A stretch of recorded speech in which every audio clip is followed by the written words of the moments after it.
पता आजकल के बच्चे क्या है, लक्ष्य तो बड़े हो गए और एफर्ट कम हो गए।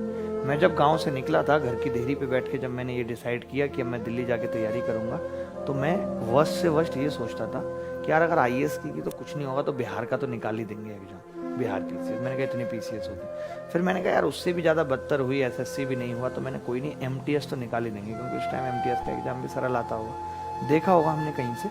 तब हमने देखा यार एमटीएस निकल जाएगा। जब हमें नहीं पता थी कि एमटीएस क्या होता है, एक पियोन होता है, हम एमटीएस कैसे कर लेंगे, लेकिन उस वक्त सोचा यही था। तो जब हम वर्स्ट से वर्स्ट सोचते हैं, बुरे से बुरा क्या होगा ज़्यादा से ज़्यादा मेरे साथ, इतना हो जाएगा, जब हम ये सोचते हैं और हमारे एफर्ट ये होते हैं कि मैंने अपनी तरफ से पूरी कोशिश कर दी, सब कुछ लगा दिया मैंने अपनी तरफ से, तब जाके आदमी को सफलता मिलती है। समझ रहे हो कि नहीं समझ रहे हो बात को? हलवा नहीं है, कुछ भी पाना इस संसार में हलवा नहीं है। कुछ भी पाना ऐसे है जैसे छीनना है दूसरे के हाथों से। लेने के लिए लाखों बैठे हैं, भगवान तो इसको देने जा ही रहा था, तब तक आपने उससे ज्यादा एफर्ट लगा दिया, तो भगवान को आपको देनी पड़ गई कुछ चीज।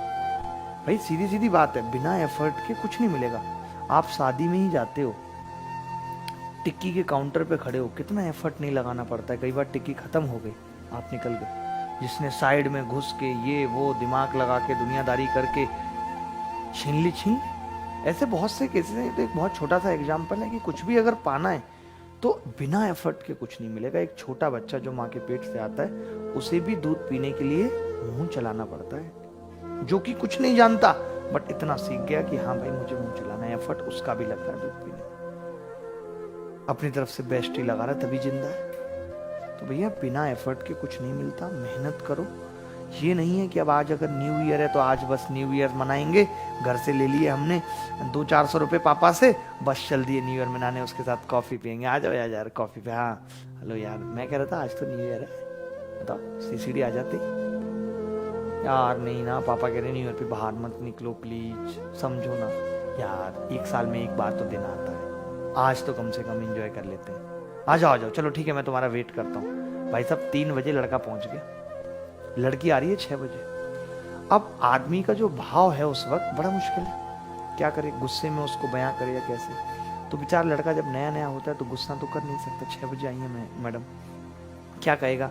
वो कहेंगे अरे यार सॉरी मैं तो लेट हो गई। अरे तो लड़का कहेगा अरे कोई बात नहीं, हम तो जी वेट ही करने के लिए बने हैं, और कर लेते, आप 7 बजे भी आती तो यहीं खड़े मिलते, हमारा क्या है, और 2 पान चबा लेते। इस तरीके की बातें करेगा। इससे क्या है कि मतलब वो भावनाओं से खेल रहा है, इमोशनल जो है टॉक चल रही है। इमोशनल टॉक, जो लोग आज इस चीज को गलत मानते हैं कि यार लोग प्यार में पड़ जाते हैं और ये जो है बाबू सोना ये सब करते हैं, गलत नहीं है। आप समझिए, this is the part of emotions, ये इमोशंस का पार्ट है। देखिए 2 तरीके से हमारा भाव व्यक्त होता है, एक जो हमारी बुद्धि रिएक्ट करती है, एक जो हमारा दिल रिएक्ट करता है, जो हमारा दिल का भाव है वो रिएक्ट करता है। तो जब हमारी, और प्रेम कहते हैं होता ही तभी है जब बुद्धि शून्य हो जाती है। जहां बुद्धि शून्य हो जाती, देखिए अब इनका नाम पलाश है, तो ये बुद्धि से लिया जा सकता है ना, लेकिन अगर इन पे किसी को प्यार आ रहा है तो वो आदमी इनको बाबू सोना बोले। वो क्या है, वहां बुद्धि काम नहीं कर रही, वहां औपचारिक नाम अपने आप आ जाएंगे। आप, अरे इसका एक एग्जाम्पल आप इस बात से ही ले लीजिए, माँ को आपने कभी सुना है अपने छोटे बच्चे को उसके नाम से बुलाते हुए? कभी नहीं बुलाती। अरे मेरा बेटू, मेरा सोनू, मेरा गुल्लू, कहती नहीं कहती। ये भावनात्मक उसकी जो है बोल हैं जो उस बच्चे के प्रति हैं। तो इसमें गलत कुछ नहीं है, हम नहीं मानते इसको गलत है, हमें तो पता है। लेकिन आपको उस लड़कों की प्रॉब्लम क्या है, बेसिकली उन भावनाओं को बौद्धिक भाव समझ लेना, उनको सर्वथा सत्य बात समझ लेना, उनको स्थायी समझ लेना, परमानेंट समझ लेना हमारे जीवन का दुख है। आप मेरी बात को समझ रहे हो नहीं? उनको परमानेंट समझ लेना हमारे जीवन का दुख है, जबकि वो भाव सिर्फ हमारे दिल के वो भाव हैं जो एक किसी क्षण के लिए हैं, वो परमानेंट नहीं है। अगर आप ये समझ लेंगे कि ये परमानेंट नहीं है, तो आपको किसी भी क्षण जीवन में दुख का सामना नहीं करना पड़ेगा। मेरी बात को समझ रहे हैं कि नहीं आप? बात गहरी है। तो इन बातों को उतना ही ले जितना जरूरी है। आप देखते होंगे खुद ही, आपके जीवन में कोई भी महिला पुरुष में, तो जो भी आपके जीवन में है, जब आप उससे सुबह सुबह बात करते हैं तो एक अलग इमोशंस में वो होता है, बड़ी अच्छी अच्छी बातें।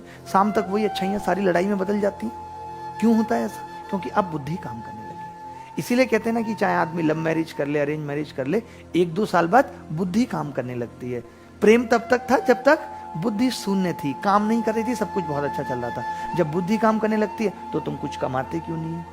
तुम्हारी तो सरकारी नौकरी नहीं है, मैं तुमसे शादी कैसे कर सकती हूँ? बुद्धि का प्रयोग आ जाता है वहां। आप समझ रहे हैं? तो आज मैं समझता हूं कि ये वाली बात आप बहुत अच्छे से समझ पाए होंगे और क्लियर हुई होगा आपको ये कॉन्सेप्ट कि ये मामला है क्या, हम क्यों इतना भाव में बह जाते हैं और इन बातों को सत्य समझ लेते हैं जो कि हमें नहीं समझनी है। ठीक है, तो चलिए बाकी शाम को इन सब बातों पे और अच्छे से बात करेंगे।